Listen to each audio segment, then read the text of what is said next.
Nagsorry ang pulis na nag-viral matapos harangin ang nakabanggang bus sa EDSA Carousel sa Quezon City. Kitang-kita pa sa video kung paano biglang nag-swerve ang pulis papasok ng busway. Pati nga ang mga pasahero na iniis sa pulis. Nasa frontline ng balitang yan si Mon Gualvez.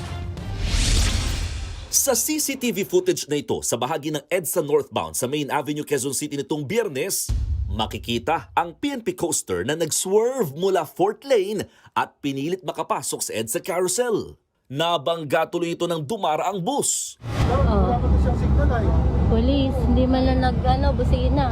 Nag-viral pa sa social media ang kuha ng isa sa mga pasahero ng bus. Kitang nilapitan ng nagmanehong pulis ang bus driver at sumenyas na hinihingi ang lisensya nito. Pero mga pasahero, iginiit na ang pulis ang may mali. Maraming witness, sir.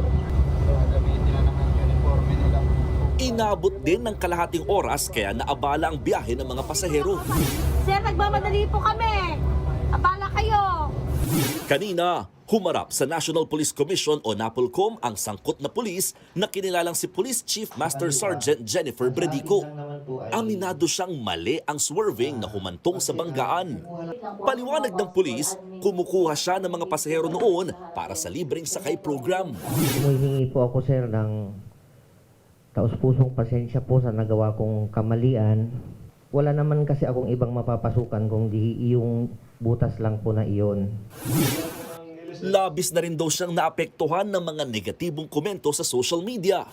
Hiyang-hiya na po ang aking pamilya, pati mga classmate ko. Hindi nila inisip yung aming mga sakripisyo. Madaling araw pa lang yan, nandyan na kami sa lansangan para lang makapagserbisyo. Dumating din ang driver ng nakabanggang bus na si Jesse Soledad. Kwento niya, galit ang pulis nang kinumpronta siya matapos ang banggaan.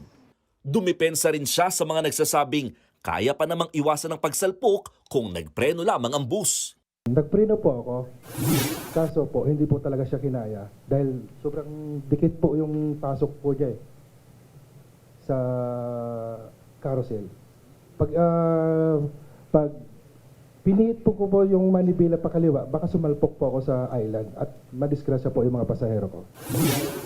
Dismayado naman ang NAPOLCOM sa inasal ng pulis. Sana nag-sorry na lang.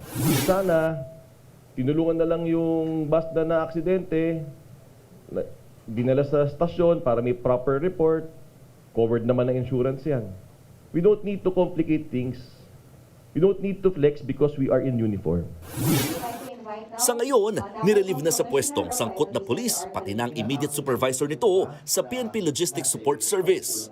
Patuloy ang investigasyon ng NAPOLCOM dito na maaaring magresulta sa kasong administratibo. Kung ang driver ng pampasaherong bus ang tatanungin, tinatanggap naman daw niya ang paghingi ng tawad ng nagmanehong pulis. Hiling lamang niya, sagutin nito ang gastusin sa nabasag na windshield dahil sa kanya raw yung pinababayaran ng pinapasukang bus company. Bukod sa pulis na nagmamaneho ng coaster, pinatatawag din ng NAPOLCOM ang hepe ng traffic sector na nag-imbestiga sa insidente. Tila bogus daw kasi ang ginawa nitong progress report kung saan nakasaad na nagkaareglo ang magkabilang panig. Nagbabalita mula sa frontline, Mon Gualvez, News 5.